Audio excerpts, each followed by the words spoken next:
Bienvenue dans Arts et Métiers, le podcast qui révèle l'humain derrière chaque métier. Chaque dimanche soir, plongez dans le quotidien et l'histoire de celles et ceux qui font vivre nos métiers des plus discrets aux plus fascinants. Aujourd'hui, on rentre dans une maternité pour parler sage-famerie ou maïeutique pour les puristes. La maïeutique, c'est l'art d'accompagner la naissance, l'un des plus vieux métiers du monde, et pourtant sa recherche scientifique n'existe en France que depuis 2019. Anne est sage-femme et l'une des premières femmes professeures des universités en maïeutique de France. Une pionnière dans tous les sens du terme. Elle a contribué à ouvrir un champ de recherche qui n'existait pas. Avec elle, on explore ce que ça veut dire de soigner, d'enseigner et de chercher dans un métier qui est en train d'écrire sa propre histoire. Voici ce que c'est être sage-femme. Bonjour, je m'appelle Anne Chantry, je suis sage-femme et professeure des universités en maïeutique à l'université Paris-Cité. Qu'est-ce que c'est la maïeutique ? La maïeutique, c'est la discipline académique des sages-femmes. À l'époque, il y a très longtemps, on aurait pu appeler ça la sage-famerie. Et en réalité, et on savait pas trop comment exprimer ce mot. Et en 2019, le système académique a décidé pour nous, notre discipline s'appelle la maïeutique, et elle a été créée du coup en 2019. Racontez-nous votre parcours. Comment est-ce que vous êtes devenue sage-femme ? Je suis devenue sage-femme. Alors après avoir débuté des études en sciences médicales, j'ai d'abord passé le concours dit de médecine à l'époque une première fois. J'étais plutôt bien classée, mais pas suffisamment. Donc j'étais amenée à redoubler. Et en fait, dans l'été, je me suis vraiment posé la question de est-ce que vraiment je veux faire médecine ? Est-ce que je veux me redonner les moyens d'arriver à ce métier, parce que j'avais déjà l'impression d'avoir donné tout ce que je pouvais pour réussir le concours. Et donc je suis allée me confronter au terrain. Et je sais pas si c'est des choses qui seraient encore possibles aujourd'hui, mais à l'époque j'ai envoyé une simple lettre de candidature, pour faire un stage volontaire d'observation dans un centre hospitalier en région. Et ils m'ont autorisée. Et donc j'ai commencé à tourner un peu dans tous les services. J'ai pas arrêté de prolonger le stage parce que j'avais vraiment envie de découvrir l'ensemble des services de l'hôpital. C'était plutôt ce qu'on appelle un CHG, un centre hospitalier général. Donc il y avait un peu de tout. Et il y avait plein de choses qui me plaisaient, mais il y avait aussi des choses qui me déplaisaient, notamment dans la relation médecin-malade, la relation très hiérarchisée, le sachant et la personne qui attend dans son lit allongé. Des choses qui me plaisaient moyennement, là, cette relation très hiérarchisée. Et on m'a dit, mais attends, mais t'as pas visité la maternité ? Et donc là, je suis allée en maternité et là, ça a coché toutes mes cases. Donc, je suis rentrée de ce très long stage d'observation en disant, en fait, ça y est, je sais ce que je veux faire. En fait, je veux être dans les sciences médicales, mais je veux faire sage-femme. Et c'est le moment où les sages-femmes faisaient des très grosses grèves. Et à ce moment-là, dans l'été, le concours sage-femme est passé à l'université. Et on était les sages-femmes de demain et allaient être recrutées par le concours de médecine. Donc, j'ai refait le concours de médecine, je me suis réinscrite, mais avec l'objectif de devenir sage-femme. Donc, c'est ce qui s'est passé. Et voilà, donc tout est né un peu de là, quoi, d'observation de terrain, en me disant, mais en fait, c'est vraiment ça que je veux faire, quoi. Cette relation, c'est vraiment ce qui me plaît beaucoup, c'est un côté très médical. On traite de sciences, de l'humain, on traite d'anatomie, de procédures un peu complexes, de la clinique, du paraclinique. Mais cette relation hiérarchisée dans le soin est beaucoup moins forte, en fait, parce que les femmes sont beaucoup moins malades. Et ça me plaisait beaucoup. Puis c'était moins catégorisé aussi en termes d'âge. Les femmes en âge de procréer avaient plutôt mon âge et voilà, je m'y suis vraiment retrouvée. Et il y a de l'urgence, mais il y a aussi du soin, il y a vraiment du care aussi, prendre soin de l'autre. Ça m'a beaucoup plu. Voilà. Et concrètement, qu'est-ce qu'une sage-femme fait au-delà de l'accouchement lui-même ? Ah bah plein de choses. En fait, l'accouchement, c'est qu'une toute petite partie du métier, d'autant que le métier n'a pas arrêté de s'enrichir de nouvelles compétences ces dernières années. Donc c'est vrai que quand on pense à la sage-femme, déjà, il y a beaucoup de gens qui pensent qu'on s'occupe des bébés. En fait, bien sûr, on s'occupe des bébés, mais on s'occupe surtout des mamans. Et plus globalement, en fait, on s'occupe des femmes. Les sages-femmes s'occupent de la grossesse et de l'accouchement. La grossesse dure 9 mois, l'accouchement juste quelques jours, mais c'est vrai que c'est ce dont on se souvient le plus. On s'occupe aussi du postpartum, et là, on est dans le duo mère-bébé. C'est à ce moment-là qu'on s'occupe des bébés, mais voilà. En amont, on s'en occupe, mais ils sont in utero, donc on les appelle les fœtus. Mais globalement, le métier de sage-femme s'est beaucoup élargi en termes de compétences. Et donc aujourd'hui, une sage-femme peut suivre une jeune fille dès la puberté, s'occuper d'ailleurs de tous ses vaccins pendant sa puberté et le début de sa vie sexuelle et reproductive jusqu'à la périménopause. Et on a aujourd'hui des sages-femmes qui se forment en périménopause, qui deviennent des professionnels de premier recours, parce qu'il y a aussi de moins en moins de gynéco, et c'est une nouvelle compétence que nous avons. Dans les toutes nouvelles compétences qu'on a aussi, on est en première ligne, ce qu'on appelle les professionnels de première ligne sur l'endométriose, donc dépistage, diagnostic initial. On s'occupe de contraception, ça c'est une compétence qu'on a eue en 2009. Donc toute la question de la contraception et de la planification des naissances.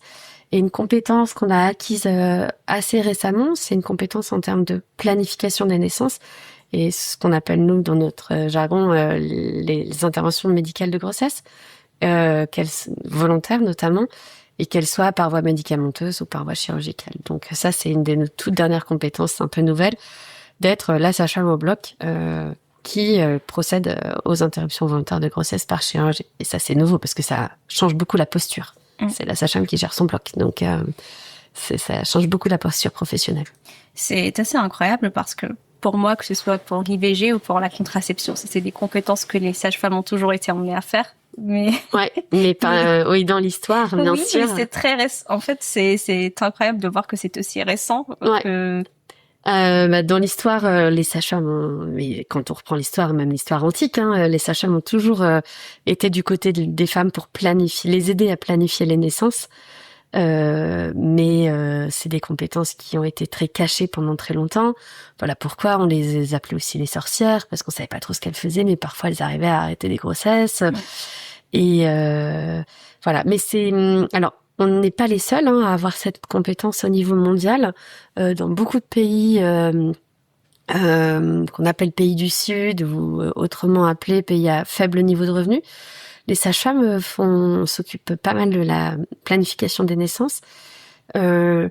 Mais dans nos pays occidentaux, c'était la chasse gardée des docteurs et en réalité...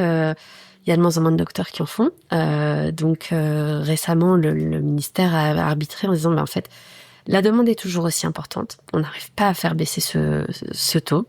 La demande est tout aussi importante. Il y a de moins en moins de gynécologues et de médecins généralistes qui en font. On a besoin de transférer cette compétence à d'autres professionnels et les sages-femmes ont été toutes trouvées. Et il y a eu un papier assez récent, il y a quelques mois, qui indiquait même que depuis que nous avons cette nouvelle compétence, c'est-à-dire moins de 5-6 ans, si je me souviens bien, on a pris une place importante puisque maintenant, plus de 50% des IVG qui sont réalisées en ville sont réalisées par des sages-femmes. Donc, il y avait une demande en fait, voilà. Et on va revenir à ces quelques instants enfin ces quelques jours de la vie d'une grossesse, à savoir l'accouchement. À quoi ressemble l'accouchement du point de vue d'une sage-femme? Qu'est-ce que vous observez que les autres ne voient pas?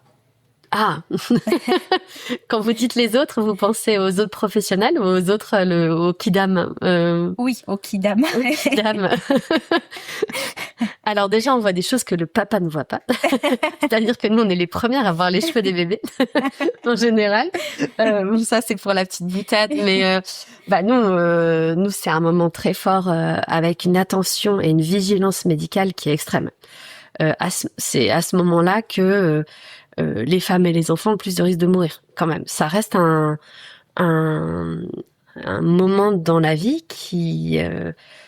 pour lequel le corps est soumis à rude épreuve, quoi. Donc nous, on est dans une vigilance extrême, tout en essayant d'adopter une posture de sécurité pour apporter aux femmes à la fois de la sécurité physique, donc la sécurité médicale, mais aussi ce qu'on appelle la sécurité émotionnelle ou sécurité affective, pour pouvoir lui permettre d'exprimer toutes les hormones nécessaires au bon déroulement du travail. Et donc à la fois on est très très très vigilante, on est dans une posture très pas attentiste, on essaie de devancer les pathologies, d'anticiper les complications pour les éviter, et à la fois il faut pas montrer qu'on qu'on est trop vigilante. Faut réussir à créer une bulle de sécurité autour des femmes et donc être extrêmement rassurante. C'est un peu schizophrène même comme métier. C'est-à-dire qu'à la fois on a un œil sur le rythme cardiaque fœtal du bébé. Parfois on voit il est pas parfait, mais on doit essayer d'apporter à la femme toute la sécurité qu'il faut. On a ok, ça va aller. Je reste un peu à côté de vous pour m'assurer que tout va bien. Voilà. Et en réalité, on est un peu inquiète. Donc voilà. Mais en même temps, tout ça n'empêche pas la magie. Moi, je continue à penser que c'est vraiment un moment magique. C'est une chance incroyable d'assister les femmes et les partenaires et les compagnons et les compagnonnes dans ce moment de la vie, en fait. Assister à la naissance d'une vie, c'est un cadeau en réalité. Et ce cadeau, il faut le chérir. Donc, il faut en prendre soin. Et donc, c'est ce qu'on fait en tant que sage-femme. On prend soin. Je savais pas du tout qu'il y avait des hormones qui étaient nécessaires au bon déroulement du travail. Absolument. C'est quoi comme hormone? Les hormones dont on a le plus besoin, c'est d'abord l'ocytocine. C'est l'hormone des contractions. C'est aussi ce qu'on appelle l'hormone du bonheur. Vous en avez peut-être déjà entendu parler comme ça, l'hormone du bonheur, l'hormone de l'amour. Typiquement, il y a plein de publications qui montrent que on a besoin d'ocytocine pour développer l'attachement. Enfin bref, mais par exemple, se faire un câlin de 20 secondes avec quelqu'un qu'on aime, c'est pas forcément un amoureux ou une amoureuse, mais faire un câlin de 20 secondes avec quelqu'un fait produire de l'ocytocine et nous met dans un état de bien-être et de bonheur. Donc ça, et cette hormone, en fait, c'est l'hormone dont on a besoin pour les contractions. L'utérus, pendant toute la grossesse, il va développer des récepteurs à l'ocytocine et la femme doit produire de l'ocytocine pour aller du coup, pour que les hormones viennent se caler sur ces récepteurs et lancer le travail de façon extrêmement forte. C'est aussi une hormone dont on a besoin quand on allaite. C'est une hormone vraiment qui va contracter les cellules et donc elles vont éjecter le lait par exemple pendant l'allaitement. Ça, on a besoin de cette hormone et c'est une hormone qui, pour la produire, on a besoin d'être en sécurité. On a besoin d'être en sécurité, d'être dans une espèce de bulle d'amour. Alors ça fait pas très scientifique dit comme ça, mais du coup c'est ce qu'on doit essayer d'apporter aux femmes, cette sécurité affective et émotionnelle pour leur permettre de produire les hormones dont on a besoin pour que le travail se déroule bien. Les autres hormones dont on a besoin pendant le travail, c'est les endorphines, parce que l'accouchement est un moment douloureux. Les contractions utérines, ça fait mal. Et donc, on a besoin d'endorphines pour venir contrecarrer cette douleur. Et donc, tout notre boulot à nous, en tant que sage-femme, c'est d'essayer de tout faire pour que les hormones puissent être produites correctement. Donc, que l'ocytocine soit produite par le cerveau de façon vraiment adaptée, qu'il y ait une bonne réponse et un beau jeu, une belle danse en fait entre l'utérus et le cerveau pour que ça fonctionne bien, qu'il y ait des bonnes contractions qui mènent à l'accouchement par voie basse, c'est ce qu'on espère tous. Et en même temps, on a aussi besoin de faire produire ces hormones d'endorphine, notamment dans le cas des femmes qui ne souhaitent pas accéder à la péridurale. Là, ça fait mal, donc en fait, il faut laisser le message neuronal avoir une rétroaction et du coup produire des endorphines pour pouvoir soutenir cette douleur, enfin accompagner et ne pas subir, en fait, accompagner cette douleur, quoi. Voilà. Donc on a besoin de ces hormones. Puis on en a besoin de plein d'autres, mais il y en a dont on n'a pas très envie. On n'a pas envie qu'il y ait trop de cortisol, par exemple, pendant le travail, parce que le cortisol va venir empêcher une bonne expression des deux hormones que je viens de vous citer. Donc, et le cortisol, c'est l'hormone du stress et de l'anxiété. Donc, voilà, il y a tout un jeu, une danse d'hormones dont on essaye de faire de prendre soin. Là encore. J'adore ce terme, une danse d'hormones. Ouais. C'est l'un des trucs les plus poétiques que j'ai entendu récemment. Et je suis désolée, je vais rester autour de l'accouchement, mais je voulais savoir. En fait, on parle souvent de l'accouchement comme d'un moment très médicamenté. Aujourd'hui. Comment est-ce que les sages-femmes se situent-elles dans cet équilibre entre protocole médical et accompagnement humain? C'est vraiment une très très bonne question parce que là c'est tout à fait le thème de mes recherches par exemple. Vous avez raison, on parle beaucoup. Alors vous avez dit médicamenté, nous on va dire médicalisé, surmédicalisé. Voilà, ça c'est un peu les termes qu'on va beaucoup employer. Alors on parle de ça et vous avez raison. C'est très souvent critiqué. Et je le critique aussi beaucoup, même si j'en comprends l'étiologie, je comprends d'où ça vient. Les grossesses sont de plus en plus précieuses, les femmes non plus. Alors toutes les grossesses ont toujours été précieuses, mais elles le sont de plus en plus aujourd'hui parce que le taux de fécondité ne cesse de baisser, on a de moins en moins d'enfants par femme. Et donc, il y a vraiment cette idée de se dire, tiens, s'il y a une grossesse, on va tout faire pour que tout se passe très, très, très, très, très bien. Et on a accès aujourd'hui à plein de techniques, d'interventions qui vont nous essayer de nous rassurer. Et donc, par exemple, pendant la grossesse, la recommandation, elle est de 3 échographies pendant la grossesse. Ça, c'est notre recommandation française, ce qui n'est pas le cas au niveau international. Donc, dans la plupart des pays européens, on est plutôt à 2 échos pendant la grossesse. Et on se rend compte que nous, dans nos études qu'on réalise en France, les femmes en ont 6,7 en moyenne pendant la grossesse en France. Donc, en fait, c'est des outils. On a beaucoup de professionnels formés, d'obstétriciens, médecins généralistes, de radiologues et de sages-femmes. Et donc, quand on a l'échographe dans le cabinet de consultation, on a envie de se rassurer, quoi. Et du coup, on va faire un petit coup d'écho, alors qu'en fait, c'est pas recommandé. Et parfois même, on n'a pas besoin. Mais en même temps, tout le monde est content parce qu'ils se rassurent. Les parents sont contents de voir leur bébé aussi. Et je comprends. Moi aussi, j'ai été maman et pendant ma grossesse, j'étais contente que de temps en temps, on dit on va aller regarder le bébé, alors qu'en fait, c'était pas du tout avec des intentions très médicales en réalité. Il n'y avait pas d'indication derrière cet acte-là. Donc ça, c'est pendant la grossesse. Pendant le travail, on va avoir envie de beaucoup médicaliser pour pouvoir essayer de maîtriser les risques. Sauf que cette maîtrise des risques, elle est très ambiguë parce qu'il y a une grande dualité. On essaye de maîtriser, mais en essayant de maîtriser, on va du coup intervenir plus. Et intervenir plus risque de casser la danse des hormones. J'essaye de grossir un peu le trait, mais pour que vous puissiez comprendre et peut-être que les auditeurs puissent comprendre. Et en fait, en voulant trop intervenir, on se rend compte dans les recherches récentes qu'on va perturber le bon déroulement des choses. Mais ça, c'est des recherches qui sont en fait assez récentes. Ça fait à peine 10-15 ans qu'on a des papiers qui nous montrent vraiment à quel point trop médicalisé a un impact négatif. C'est ce qu'on appelle la iatrogénie. On est iatrogène. On va créer des complications parce qu'on a voulu limiter des complications. Et moi, c'est tout l'enjeu de mes recherches de me dire, on a besoin d'une médicalisation. Oui, parce qu'en fait, il y a 60 ans, il y a 100 ans, les femmes mouraient beaucoup plus, les femmes et les bébés mouraient beaucoup plus pendant le travail. Et c'est parce qu'on a des outils et qu'on est intervenu qu'on a limité la mortalité et la morbidité sévère des mères et des bébés pendant le travail. Sauf que on est dans un point de bascule où ces outils sont maintenant tellement à disposition, on a tellement appris à les maîtriser et à maîtriser leur risque que du coup, on les utilise. Mais on les utilise probablement un peu trop, et du coup maintenant on va se créer des complications parce qu'on les utilise. Sauf que revenir en arrière, dans la tête des gens c'est pas possible. Comment on revient en arrière sans retomber il y a 100 ans?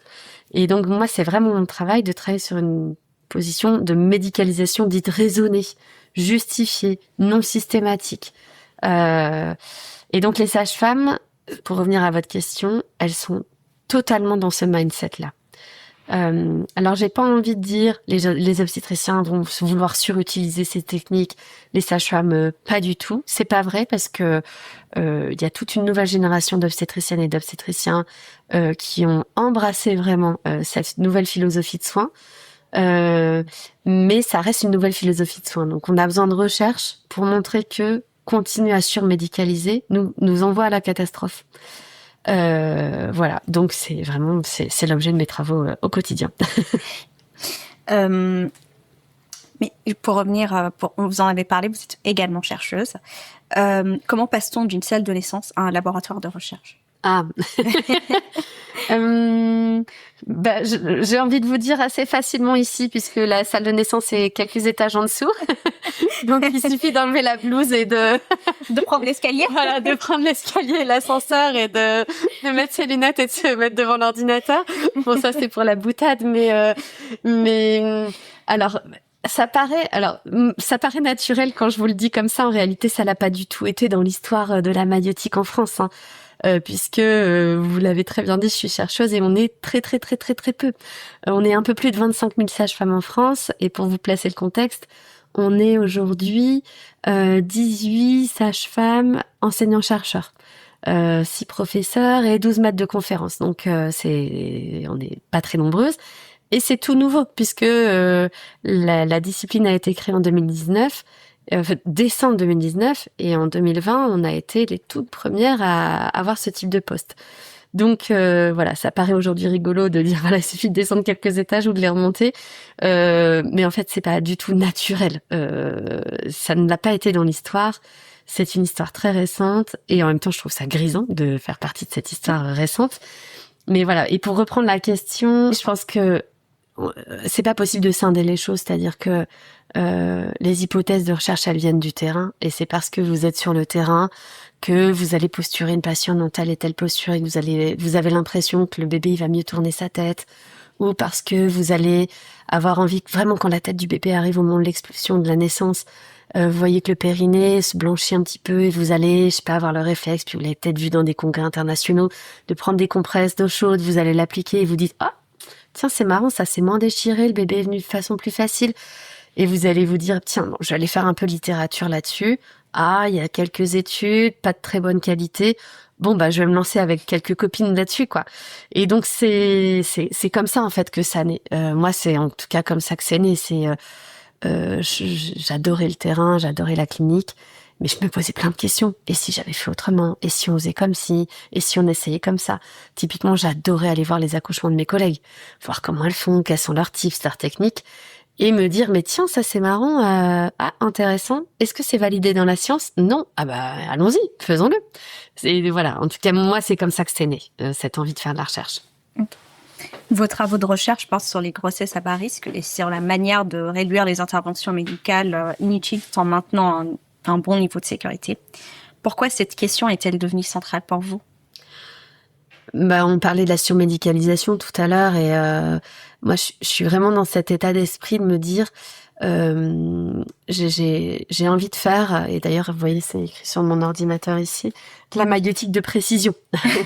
C'est-à-dire que appliquer des protocoles pour tout le monde, pour toutes les femmes, quelles que soient leurs caractéristiques physiques, caractéristiques sociales, leurs caractéristiques obstétricales, leurs caractéristiques de santé mentale, ne me paraît pas être de la bonne médecine en fait. Toutes les femmes sont différentes et aujourd'hui on essaye d'appliquer des recos de façon très universelle et en fait je pense que très fort médicalisées, les grossesses qui en ont vraiment besoin, qui sont très à risque, et il y a des femmes aujourd'hui qui ont des grossesses très à risque. Les grossesses chez des femmes très âgées, les grossesses chez des femmes obèses, les grossesses chez des femmes qui ont des pathologies cardiovasculaires initiales, hypertensives, enfin bref, et diabétiques, et il y en a de plus en plus, puisque les femmes sont de plus en plus âgées, donc ont de plus en plus de maladies. Et donc ça, et qu'on se focalise là-dessus, qu'on intervienne très fortement là-dessus pour tout faire pour que le bébé aille le mieux possible et que la mère aille le mieux possible. Alors là, moi, je suis totalement dans cette médecine. Tout à fait. En revanche, qu'on applique les mêmes protocoles aux femmes à bas risque, je le comprends pas. Parce que vraiment, à part faire peur à tout le monde, essayer faussement de se rassurer, alors qu'en plus, tous les outils pour se rassurer ne sont pas parfaits. On sait aujourd'hui que quand on fait une échographie, on a des risques de se tromper en diagnostiquant le bébé trop gros alors qu'il ne l'est pas, et trop petit alors qu'il ne l'est pas non plus. Et ces proportions sont pas du tout anodines, on est quasiment à 30% des deux côtés. Donc les outils sont imparfaits, et donc n'allons pas les appliquer chez les femmes qui n'en ont pas besoin. C'est presque de l'écologie maïeutique, quoi. Et donc moi je milite vraiment pour quand je vous parlais de maïeutique de précision, alors en termes scientifiques on appelle ça de la filiarisation, vraiment, c'est-à-dire distinguons. Là on doit mettre l'effort. Et là, on n'a pas besoin de le mettre. Et c'est ce qu'on appelle aussi la pertinence des soins. C'est vraiment ma philosophie. Quel est le bon soin, la bonne patiente au bon moment, avec la bonne intervention dans le bon lieu et pour la bonne indication. Et j'adore ça. Alors en anglais, ça marche hyper bien. The right woman with the right indication, with the right intervention, blablabla. Mais voilà, c'est vraiment se dire, faisons de la médecine personnalisée. On a aujourd'hui de la science qui vient soutenir ça. Faisons de la médecine personnalisée pour ne pas arriver dans des sociétés où on traite tout le monde de la même façon, standardisation, pour à la fin des outcomes, des issues de santé qui sont pas forcément meilleures. Donc voilà. Pour revenir au passage de quand vous prenez l'escalier pour passer de sage-femme à chercheuse, qu'est-ce que la recherche peut réellement changer dans la manière dont les femmes vivent leur grossesse et leur accouchement? Alors, ce que ça peut changer dans leur prise en charge, peut-être avant de réfléchir à leur vécu. C'est ça que vous vouliez, vers ça que vous vouliez m'amener. Dans leur prise en charge, toutes les recherches qu'on fait ont pour objectif d'essayer d'améliorer les prises en charge des femmes et des enfants. Donc l'objectif, c'est vraiment comment on peut faire pour mieux faire. Donc et le mieux faire, notre question à la fin, nos outcomes, nos critères de jugement, ce sur quoi on mesure l'efficacité de nos travaux de recherche, c'est est-ce qu'on a moins de décès de mère et de bébé? Est-ce qu'on a moins de mères et de bébés très malades, donc moins de morbidité grave? Est-ce qu'on a plus d'accouchements par voie basse? Est-ce qu'on a réussi à limiter le taux de césarienne? Est-ce qu'on a moins d'hémorragie?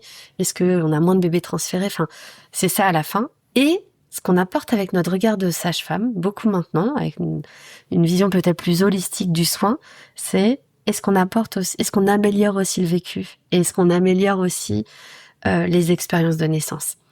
Et donc ça, c'est des nouveaux thèmes qu'on apporte nous avec cette génération de sages-femmes chercheuses. Alors, quelques obstétriciennes et obstétriciens se sont embarqués avec nous dans cette aventure. Mais il y a cette idée d'avoir à la fin comme objectif d'améliorer la santé physique, mais aussi le vécu et l'expérience de naissance, quoi. Et donc voilà, c'est ça l'objectif de nos travaux. En fait, c'est vraiment d'apporter les meilleurs soins possibles aux mères et aux enfants, le meilleur vécu d'accouchement possible, diminuer le taux de dépression du postpartum. Typiquement, ça c'est des nouveaux challenges qu'on s'est donnés parce que depuis peu on évalue cette maladie, ce qui était complètement passé sous les radars avant. Voilà. Et donc, est-ce que ça peut améliorer le vécu? C'est ce qu'on essaye de faire. Et effectivement, là, on a plein de travaux où on essaye de montrer que quand on intervient moins, il y a un meilleur vécu. Quand on prend mieux en charge la douleur, il y a un meilleur vécu. Ça, c'est un papier que j'étais en train de relire ce matin d'une de mes étudiantes. Quand on fait moins d'épisiotomie, il y a un meilleur vécu. Enfin, voilà. Donc, voilà, on essaye de contribuer de cette façon.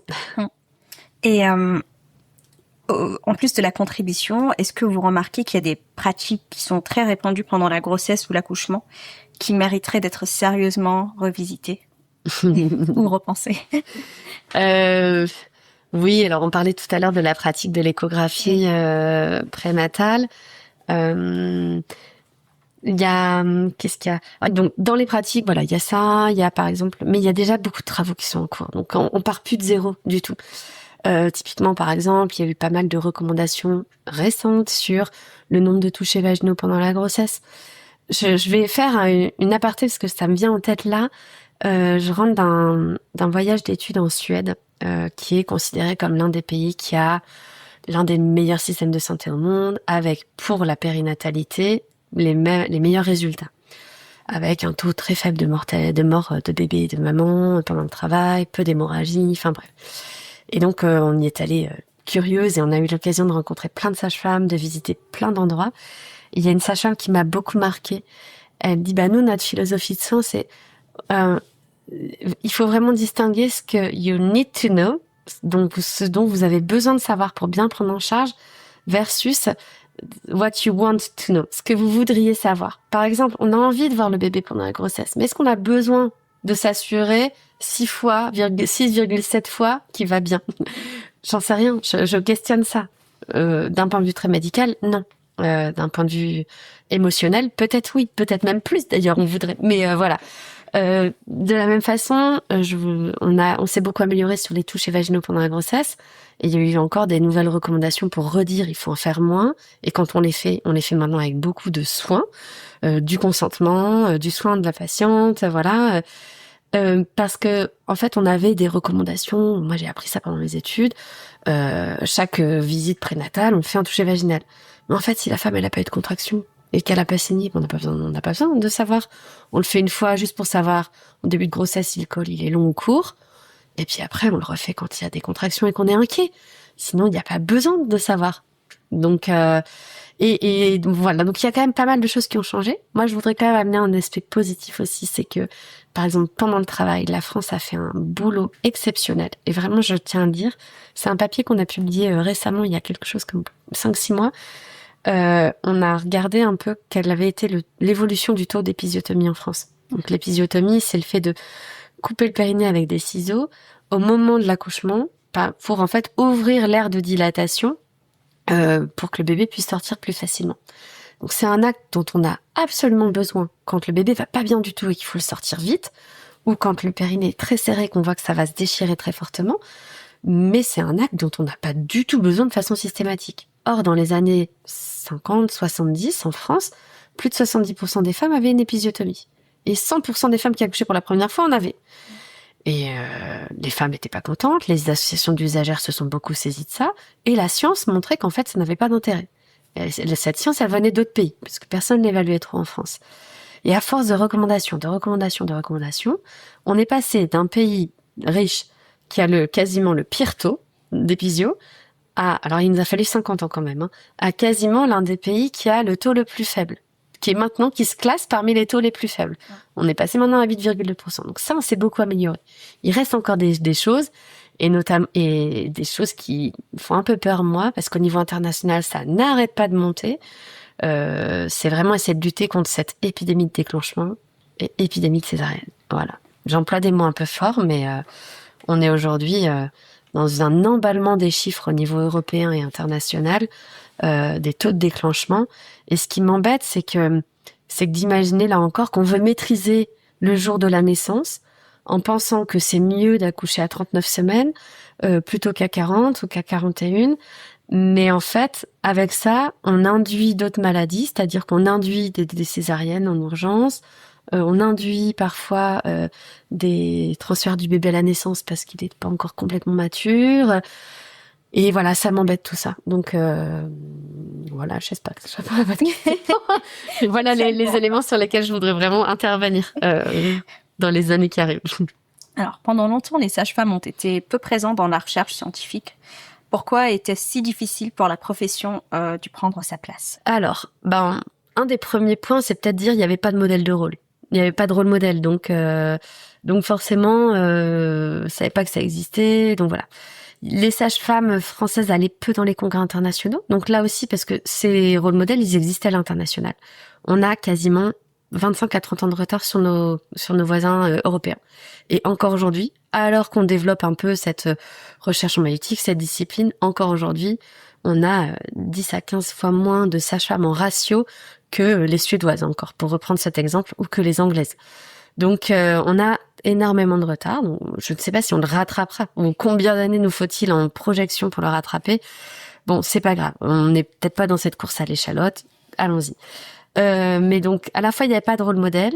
Et puis, le cursus des sages-femmes ne les invitait pas forcément à comprendre qu'elles pouvaient prendre leur place dans l'augmentation des connaissances. Les études de sage-femme pendant longtemps ont été en 3 ans, puis en 4 ans, étaient dans des écoles dites hospitalières, n'étaient pas à l'université. Donc à la fin, c'est quand même le président de l'université qui leur délivrait le diplôme, mais d'ailleurs c'était une espèce d'anomalie parce qu'il n'avait aucun regard sur les programmes. Donc il y avait pas. Donc en fait, l'augmentation des connaissances, c'est vraiment le propre de l'université. L'université, elle a 2 pieds. Elle a le pied enseignement, le pied recherche. Et nous, notre cursus, il était dans des écoles hospitalières où on apprenait aux sages-femmes à prendre en charge de façon très empirique sur le terrain et donc d'appliquer des protocoles. On ne leur proposait pas de réfléchir au protocole. Voilà, on pourrait parler du pouvoir médical, on pourrait parler de corporatisme, on pourrait parler de sexisme, mais j'ai pas envie de parler de ça. C'est pas mon rôle en fait. Il y a plein d'autres personnes qui le feront pour moi, les historiennes, les anthropologues, les sociologues, les politologues aussi auraient plein de choses à dire sur nous. Mais voilà, moi je vais le prendre sous l'angle, enseignante chercheuse, du coup académie et voilà. Et vraiment tant que les sages-femmes tant que la formation ne s'universitarisait pas, ne se rapprochait pas de l'université et comprendre que, en fait, on peut aussi réfléchir à nos propres savoirs, prendre notre part dans cette réflexion et d'ailleurs ne l'appliquer à personne, ouvrir un nouveau champ de recherche. C'est vraiment ce qu'on a fait. Moi, je pique de travail à personne. Très peu d'obstétriciens qui ont envie de travailler sur le bas risque. Très peu d'obstétriciens qui se posent la question de est-ce que mettre des compresses d'eau chaude sur le périnée, ça limite le taux d'épisio, de déchirure sévère. En fait, on prend la place de personne, on ouvre un nouveau champ de recherche. Et en fait, c'était une question de leadership, quoi. Il fallait vraiment que les sages-femmes comprennent qu'elles avaient le droit. Et moi, je fais vraiment partie, typiquement, si on prend mon exemple, et qu'on le replace dans l'histoire, je fais partie de cette toute première génération de sages-femmes qui a été recrutée par l'université. ça y est, on était plus recrutés par un concours de sage-femme dans des écoles hospitalières, je leur dis, mais recrutés par cette fameuse dite première année de médecine, mais qui était une première année commune. Et donc là, en fait, j'ai presque l'impression que cette génération, les quelques-unes que nous avons été, on a embrassé complètement la philosophie universitaire et se dire, voilà, maintenant on a des cours faits par des pontes qui sont des professeurs, des maîtres de conférences, qui sont en fait des gens qui sont eux-mêmes enseignants-chercheurs, donc qui nous donnent qui nous apprennent des choses qui parfois sont des toutes nouvelles connaissances qui viennent de développer dans leur labo. Allez, j'exagère, mais un mois avant. Et à force d'être dans de les voir faire, moi je me suis dit, quelques-unes d'entre nous, on s'est dit pourquoi pas nous en fait. Je crois que c'est un peu ça l'histoire. Voilà. Mais on peut revenir à ce groupe très restreint de sages-femmes devenues chercheuses ou professeurs des universités. Qu'est-ce que ça change concrètement pour la reconnaissance du métier de sage-femme? Pour moi, c'est assez fondamental. Je reparle beaucoup de cette année 2019 comme étant une année assez charnière. Pour moi, c'est une année qui a fait une révolution. C'est-à-dire que le système académique nous a reconnu comme une science, en fait, comme une discipline scientifique. Donc, on est passé d'un art, la sage-famerie, à une discipline qui s'appelle la maïeutique. Donc pour moi ça c'est essentiel, et ce que ça traduit au quotidien, dans la réalité, c'est du coup des sages-femmes qui deviennent un peu plus empouvoirmentées, un peu plus empuissancées, et qui changent leur posture. Aujourd'hui, en tout cas c'est vraiment ce que j'essaye par exemple de mettre dans la tête de mes étudiantes, c'est de dire, quand vous pratiquez, vous devez savoir pourquoi vous le faites, et vous devez pas juste appliquer un protocole parce que vous êtes dans telle maternité, et le protocole il est comme ça, la maternité d'à côté fera un protocole différent. En fait, n'appliquez pas les choses de façon systématique, posez-vous des questions, prenez votre rôle de profession médicale en embrassant toutes ces facettes, c'est-à-dire en appliquant des choses parce que je le sais, et je le sais parce qu'en fait j'ai fait de la littérature, je connais la littérature, je vais régulièrement dans des congrès remettre à jour ces connaissances, je remets en cause ces connaissances parce que j'ai envie de toujours faire mieux. Et donc qu'est-ce que ça change? Ça change du coup aussi qu'on a maintenant accès, on a dans notre profession des professeurs, des maîtres de conférences, qui sommes, et j'inclus mes collègues avec moi, qui sommes un peu des personnes qui essayons d'augmenter les connaissances et donc de modifier les pratiques, et on essaye d'avoir un petit rôle de leadership aussi, voilà, ça nous donne accès aussi à des statuts professionnels un peu différents, qui font aussi qu'on nous reconnaît de mieux en mieux. Et là je sors d'une réunion universitaire avec tous les autres, des représentants de tous les autres UFR, donc de médecine, d'odontologie et de pharmacie. La question de est-ce qu'on a notre place à la table des négociations ne se pose plus aujourd'hui, en tout cas dans l'université dans laquelle je suis. Et donc ça change des choses quand même. Ça veut dire qu'on nous reconnaît vraiment comme une profession médicale. Et là, les tout nouveaux décrets et arrêtés qui sont sortis, qui vont faire qu'on va bientôt diplômer les futures sages-femmes, non plus avec un diplôme d'état de sage-femme, mais avec un diplôme de docteur en maïeutique. Là, ça va être aussi une grande révolution. Donc, voilà, c'est assez grisant d'être à ce moment-là de l'histoire. Je trouve que c'est une vraie chance.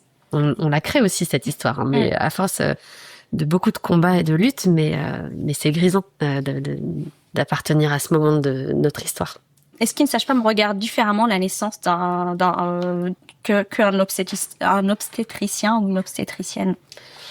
Alors j'ai envie de dire oui et non. Oui, parce qu'en fait on fait pas le même métier, donc forcément on a des visions différentes, et on n'a pas les mêmes outils d'intervention identiques. On fait pas exactement la même chose. Nous, on aime bien dire, les sages-femmes, on utilise nos mains, là où l'obstétricien va utiliser des instruments. Alors, on utilise quelques instruments, les ciseaux, le perce-membrane pour percer les poches des os, par exemple, l'échographie en est un, le spéculum aussi, mais bon, voilà. Mais on n'utilise pas le bistouri, par exemple. Ça, c'est la différence avec l'obstétricien. Donc, on fait pas le même métier, donc forcément, on n'a pas la même vision, mais à la fin des fins, on a quand même le même objectif. On a tous comme objectif de faire que cette maman mette au monde un bébé cette maman aille bien et mette au monde un bébé qui va bien. Donc on partage pas donc on partage un objectif commun, mais peut-être que façon d'y arriver, la voie, le chemin pour y arriver sera pas identique. Et on le voit très bien. Moi, j'ai bossé dans des cliniques privées où c'était les obstétriciens qui s'occupaient de l'accouchement, et je voyais bien que moi je faisais aussi des gardes en public en parallèle dans des hôpitaux publics, là où c'était moi qui faisais pousser les femmes pour le travail et l'accouchement, et en fait on bossait pas de la même façon. Il y a d'un côté, il y avait cette recherche d'efficacité absolue, on pousse le plus vite possible. Là où, et en plus aujourd'hui maintenant la science vient nous soutenir nous en nous disant en fait on a le droit aussi d'avoir des pauses entre les contractions et entre les efforts de pousser. On a le droit de ne pas pousser 3 fois par contraction, mais plutôt 1 à 2 fois de temps en temps, parce qu'en plus on le sait, il y a des contractions très fortes et des moins fortes, et tout n'est pas standardisé. Et donc les sages-femmes souvent elles vont se laisser plus de temps. Et ça c'est très important d'apprendre ça à nos étudiantes, la patience, se laisser du temps, apprendre à gérer notre stress, parce qu'on a envie que le bébé il sorte vite, mais en fait le faire sortir très vite induit potentiellement des complications. On va déchirer le périnée, il va naître trop vite et du coup il va être ce qu'on appelle étonné, du coup on va devoir un petit peu le réanimer à la naissance, et c'est probablement ça qui nous différencie, c'est la gestion de la notion du temps, peut-être. En parlant de sortie de bébé, vous avez combien de naissances à votre compteur aujourd'hui? Ah, mon chiffre, il est un peu tronqué, vous savez, parce que depuis que je suis devenue enseignante-chercheuse, il ne m'est plus possible, d'un point de vue réglementaire, de vraiment faire des gardes. Donc, et puis, pendant toutes mes études de recherche, je travaillais qu'à mi-temps en tant que sage-femme. Donc, j'ai fait moins d'accouchements que mes collègues qui auraient mon âge et qui ne seraient... et qui serait restée sage-femme sans avoir plein d'à côté. Donc, je sais pas, moi, je dois avoir quelque chose comme 200 à 300 naissances peut-être à mon actif. C'est déjà pas mal. Parce que, ouais, je me sens chanceuse déjà. Mais et puis j'aspire à reprendre ça très rapidement. Donc, on est beaucoup à essayer de discuter avec le gouvernement, les différents cabinets ministériels pour résoudre cette anomalie du fait que les sages-femmes chercheuses, dès lors qu'elles embrassent des postes d'enseignants-chercheuses, n'aient plus accès à la clinique, ça nous paraît assez aberrant.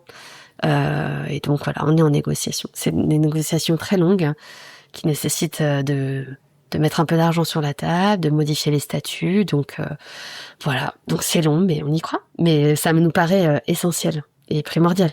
Et c'est surtout très rare qu'un médecin perde de la pratique à partir du moment où il accède C'est pas possible. Moi, par exemple, est-ce qu'un néphrologue n'est plus néphrologue à partir du moment où il devient enseignant-chercheur? Non, mais les hypothèses viennent du terrain. On a besoin d'aller tester nos hypothèses sur le terrain. On a besoin, quand on imagine un essai contrôlé randomisé, on a besoin d'être en prise sur le terrain pour être sûr que l'étude telle qu'on la pense, le circuit de soins tel qu'on le pense, il est adapté, il est pas out of the box, quoi. Enfin, on a besoin d'être sûr qu'on est en adéquation aussi avec les demandes à la fois des femmes, des couples et puis des professionnels. Enfin, donc voilà, je fais tout pour maintenir le plus possible cette prise de contact avec les collègues. Mais non, il faut régler cette anomalie réglementaire. C'est pas possible.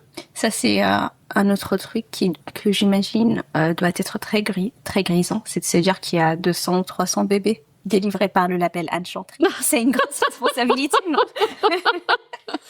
Oui, alors là, vous allez me faire rougir, je sais pas. Il faudrait interroger toutes ces femmes et savoir si elles étaient contentes ou pas. J'ai en tout cas toujours essayé de donner le meilleur de moi-même, ça c'est sûr. Mais justement, j'allais demander le nombre de naissances. C'était pour savoir s'il y avait... vous avez déjà un tout petit peu répondu à la question, mais est-ce qu'on commence à avoir des patterns ou est-ce que ça reste toujours un moment tout aussi magique? Ah, alors là, il faudrait interroger une sage-femme qui a 50 ans de pratique derrière elle. Mais je peux vous répondre pour certaines parce que je discute beaucoup avec mes consoeurs et récemment, j'ai rediscuté avec Chantal Birman, qui est une figure dans notre discipline et qui, elle, me dit, mais je suis incapable de m'ennuyer, même pendant une consultation. Alors que là, pour le coup, des consultations, elle a dû en faire des milliers et des milliers.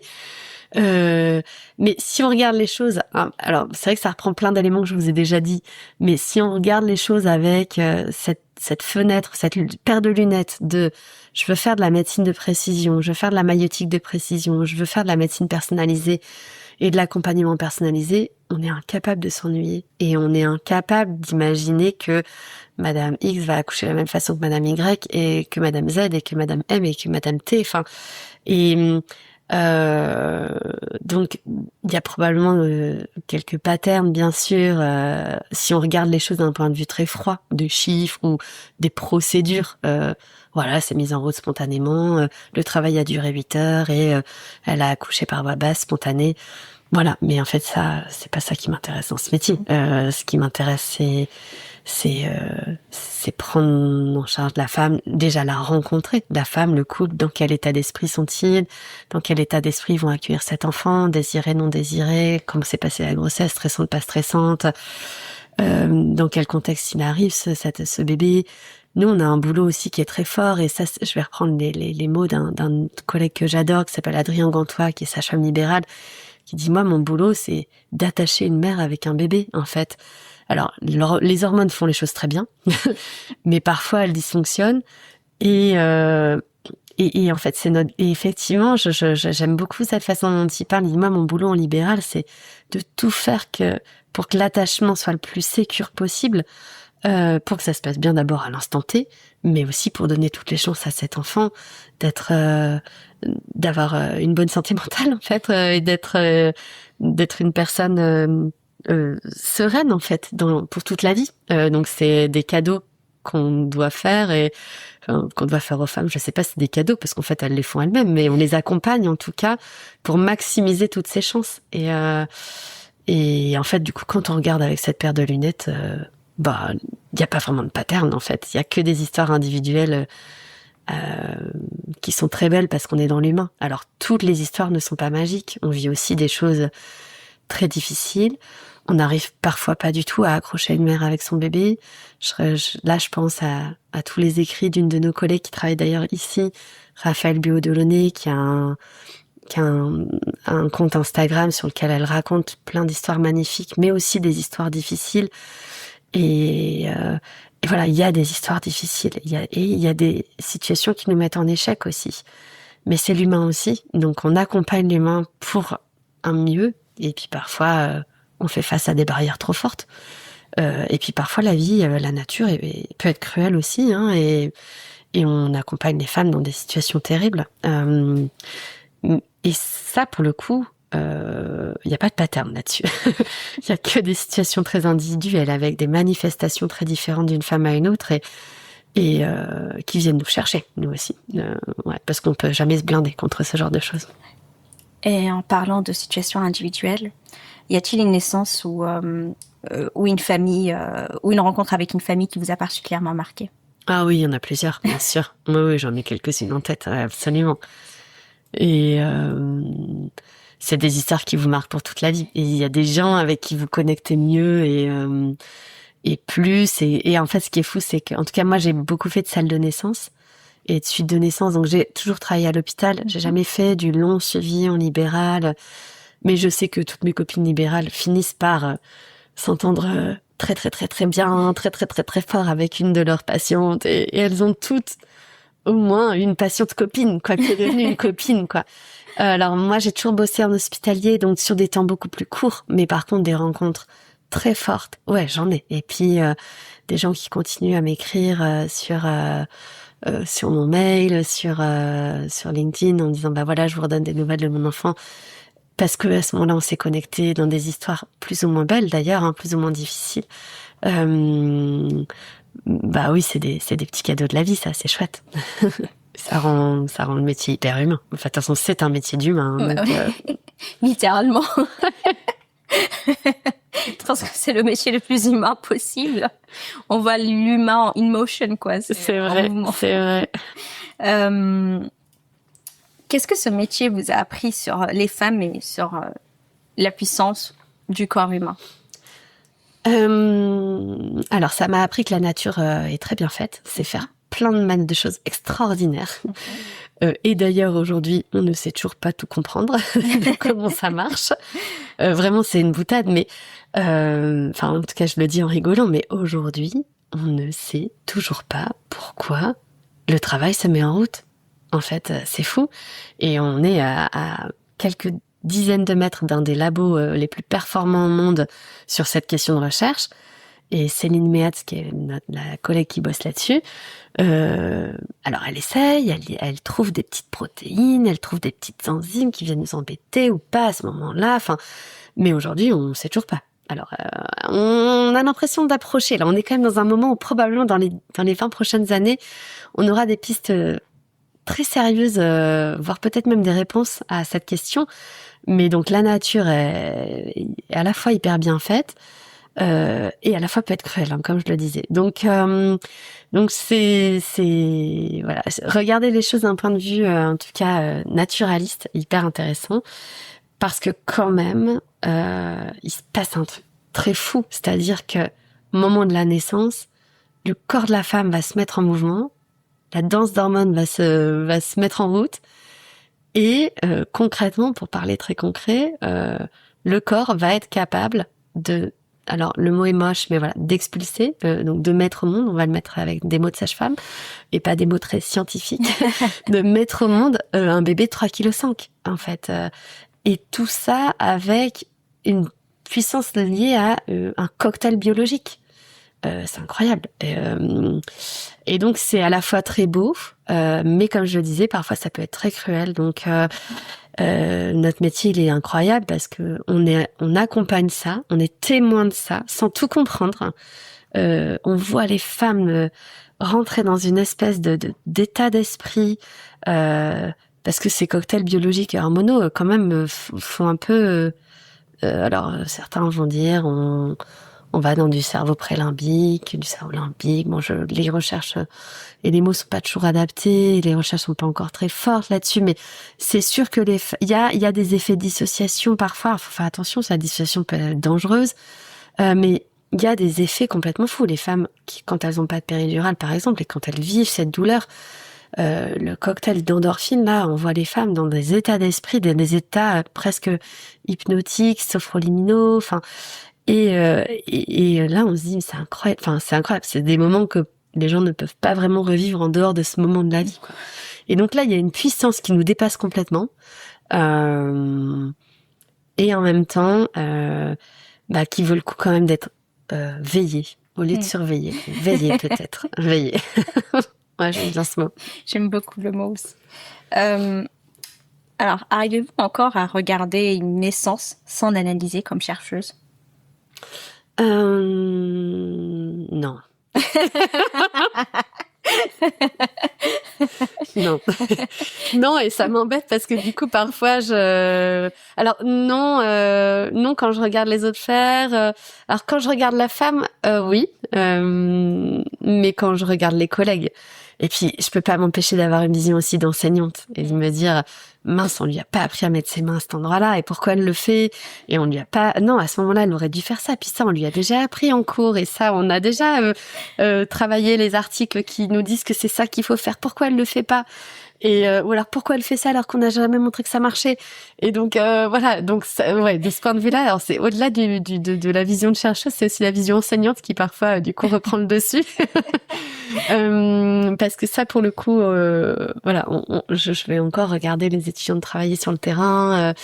Et du coup mettre mes mains sur leurs mains et recadrer un peu certains gestes ensuite de naissance par exemple, en grossesse à haut risque et tout ça, mais non, c'est un peu difficile, et puis je me souviens les tout derniers accouchements que moi je faisais, j'étais déjà apprentie chercheuse, les recommandations par exemple nous disaient qu'en cas de forceps l'épisiotomie n'est pas systématique, et quand je voyais des internes ou des chefs de clinique, donc des jeunes docteurs, qui posaient leur cuillère de forceps et la seconde d'après ils prenaient le ciseau, moi je mettais le mal de la main sur leurs mains, parce que l'idée n'est pas de faire peur à tout le monde et de dire non en disant arrête, ça peut attendre, voilà. Attends, c'est pas obligé, c'est pas systématique, relis tes recours, elles te disent que tu n'es pas obligé, donc regarde, commence ton geste avec tes cuillères. Qui est ton geste, c'est pas le mien. Donc ça, pour le coup, c'est pas mon boulot, je sais pas le faire, j'ai jamais appris. Fais-le. Et si vraiment on regarde ensemble conjointement que le périnée blanchi, commence à se déchirer, alors on prendra les ciseaux. Mais et donc voilà, ça répond un peu à votre question, je pense.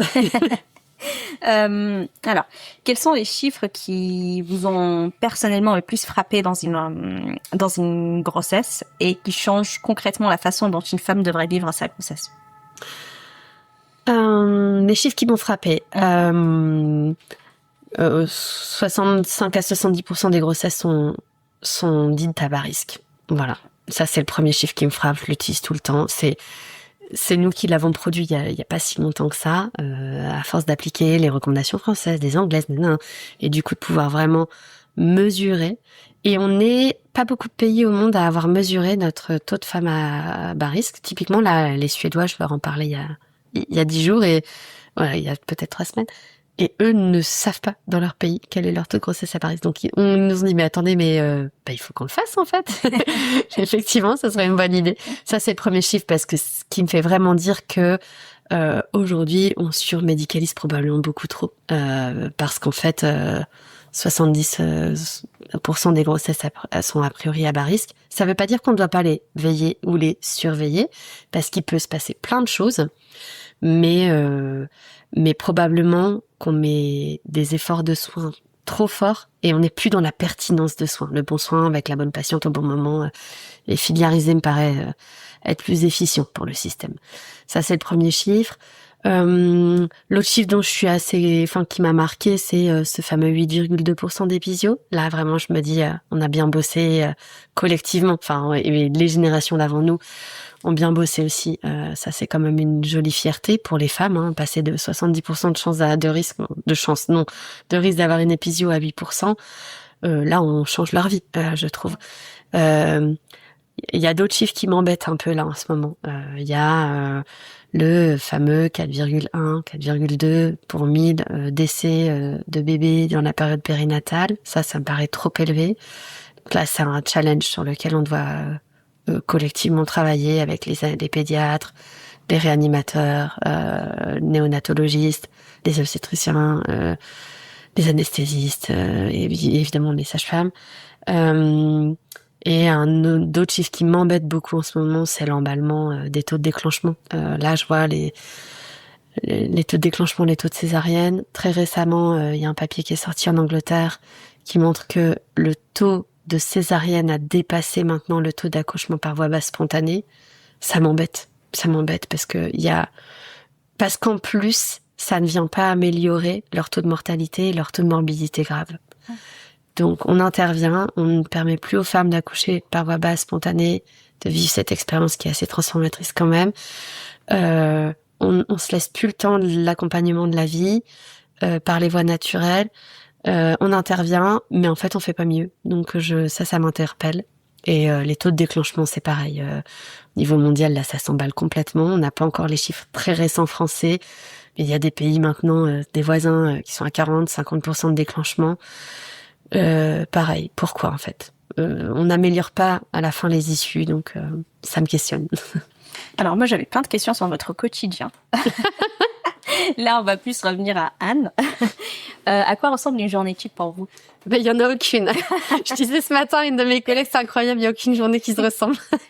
Alors déjà, une journée quotidienne, c'est mettre des bonnes chaussures, qui sont quand même un peu classe, parce que moi j'ai quand même envie d'être classe, mais il faut savoir marcher. Je crois que là j'ai largement fait aujourd'hui, parce que j'enchaîne les enseignements sur des sites différents, les réunions sur des sites différents, donc je passe mon temps à marcher dans Paris, prendre des transports, osciller entre des amphis au nord puis au sud, enfin bref, donc ça c'est peut-être ça c'est quelque chose de stable dans toutes mes journées, il faut marcher.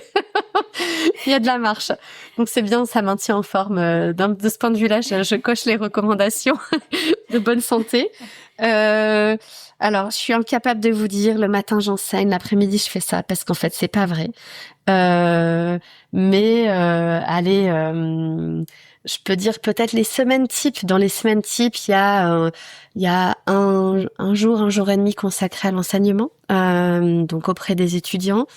étudiant sage-femme, étudiant en fac de médecine, même étudiant en formation continue. Il y a pas longtemps, j'enseignais auprès d'anesthésistes réanimateurs. Voilà, il y a une bonne demi-journée à une journée complète qui est dédiée à des conférences à Paris ou en province, pas mal de conférences. Et il y a 2 jours consacrés à la recherche. Et donc la recherche, ça veut dire écrire des papiers, lire de la littérature pour se mettre à jour, pour se confronter aussi, encadrer mes étudiantes en recherche, relire leurs articles et monter des projets de recherche, aller chercher de l'argent, valoriser, essayer d'écrire des articles. Enfin voilà quoi. Mais voilà, on va parler de semaine type parce qu'il n'y a aucune journée type. J'aime beaucoup la semaine type. Et alors, je sais qu'il n'y a pas de journée type, mais quand vous arrivez sur le lieu de travail ou de recherche, quel est votre premier geste ou rituel? Mettre mon manteau sur le porte-manteau, allumer l'ordinateur et aller me chercher un café et profiter de ce moment pour passer devant les bureaux et dire coucou aux collègues. Et ça, j'essaye vraiment de le faire. Alors, il m'arrive parfois d'être pile à l'heure pour une réunion, d'avoir une visio qui va commencer, tout ça, mais bon, si je l'ai pas fait à ce moment-là, je le ferai dans tous les cas à 10h, quand j'aurai fini la première réunion. Ouais, ça, parce que j'essaye de mettre de l'humain aussi dans mon travail et ça me paraît hyper important de connaître les gens avec qui on bosse et de les reconnaître. Voilà, moi ça c'est ma sensibilité. J'aime bosser avec les gens. Pas toujours facile, tous les jours, au quotidien, mais j'aime bosser avec eux et j'aime qu'on se reconnaisse chacun dans nos compétences. Et qu'est-ce qui surprend toujours ceux qui découvrent votre métier? La diversité, le fait que on vient un peu contrecarrer le stéréotype. C'est une diapo que j'utilise pas mal avec les étudiants quand je dis bon, ça ressemble à quoi un chercheur pour vous? Et en fait, ils pensent souvent aux savants dans Picsou. Alors il y a Géo trouve tout. Alors, et voilà. Dans Tintin, c'est professeur Tournesol et il fait exploser son laboratoire de recherche toutes les 3 BD par exemple. Et on pense toujours que c'est des gens qui sont un peu dans la lune. Et en fait, ça les surprend souvent quand c'est un métier très incarné. En fait, oui, il y a les moments où on a des espèces de d'étincelles, de lumière. D'autres appellent ça. Je sais pas. Il y a de temps en temps, il y a des moments d'épiphanie où effectivement on sent qu'on est hyper concentré, puis on a une idée qui germe comme ça. Et souvent, c'est des très bonnes idées. En fait, c'est de l'intuition et ça se travaille. Mais à part ces moments-là, on répond à des mails, on écrit des appels à projets et on réécrit nos phrases 400 fois parce qu'en fait, il faut que ce soit en le moins de mots possible, mais le plus clair possible et le plus précis possible. Et donc, souvent, on vient un peu tordre le cou à ces idées-là. Voilà, mais la diversité souvent c'est ah oui d'accord, j'avais pas compris que ton métier c'est ce matin t'enseignes, ensuite t'enchaînes sur une visio parce qu'il y a un jury à la fac, ensuite tu viens ici dans ton labo de recherche parce que tu as une réunion avec ton étudiante et en fait ce soir tu vas aller faire une conférence devant des cliniciens et puis demain en fait la journée on la reprend pas au même endroit ni au même moment, enfin donc parce que en fait le lendemain t'as pris l'avion et t'es parti à l'international dans un congrès, enfin donc voilà, la diversité, le caractère un peu ancré quand même des choses. Et on n'est pas que des savants fous dans nos labos avec des pipettes, quoi. Enfin, surtout pas ici. Ni nos souris. Il y en a pas ici. J'avais juste une dernière question. Comment voyez-vous l'avenir de ce métier dans 20 ans? Alors, je le vois et en même temps là quand j'écoute cette question, j'ai plein de graphiques qui arrivent en tête. Là, l'un des tout derniers graphiques, je relisais un document de la Haute Autorité de Santé et la projection, c'est que il y aura de plus en plus de sages-femmes et ça c'est bien pour les femmes parce que on se rend compte que la santé féminine est en train de prendre beaucoup d'ampleur. Plus on ouvre la boîte, plus on en découvre d'autres derrière. Il y a vraiment cette histoire de poupée russe avec une médecine de précision où on se dit que traiter les femmes et les hommes de la même façon, c'est pas une bonne façon de réfléchir. Voilà, donc il y en a plein qui disent ce métier va disparaître au profit de vous allez devenir des mini-médecins. C'est pas du tout ce qu'on veut, donc c'est pas la revendication de la profession, donc moi non. Vous allez être remplacés par des infirmières puéricultrices, des IPA, pas du tout. En fait, il y a de la place pour tout le monde, alors ça j'en suis sûre. Comment je vois ce métier? Moi, je pense vraiment que les sages-femmes, elles peuvent s'éclater dans leur métier en faisant de la maïeutique personnalisée. en se disant ok, j'ai des recommandations, je sais ce que je dois faire, voilà, dans telle situation c'est ça, mais par contre si je prends en charge de façon holistique vraiment les gens, avec leur background culturel, leur background social, leurs caractéristiques médicales et je mets souvent la santé mentale à côté, mais en fait c'est pas ce qu'on devrait faire, mais voilà, il faudrait le mettre aussi dans les caractéristiques médicales. En fait, il y a de quoi vraiment s'éclater et avoir des consultations hyper intéressantes qui nous réapprennent aussi notre métier, parce que les femmes nous apprennent plein de choses. Donc, et je sais pas, et j'ai envie de l'imaginer avec plein de sages-femmes chercheuses qui font plein de publis et qui améliorent la santé des femmes et des enfants. Merci d'avoir écouté Arts et Métiers. Si cet épisode vous a plu, vous pouvez vous abonner au podcast et laisser 5 étoiles. Et si vous souhaitez vous aussi raconter ou suggérer un métier, écrivez-moi sur artsetmétiers.podcast@gmail.com. On se retrouve dimanche prochain pour un nouveau métier et pour une nouvelle personne.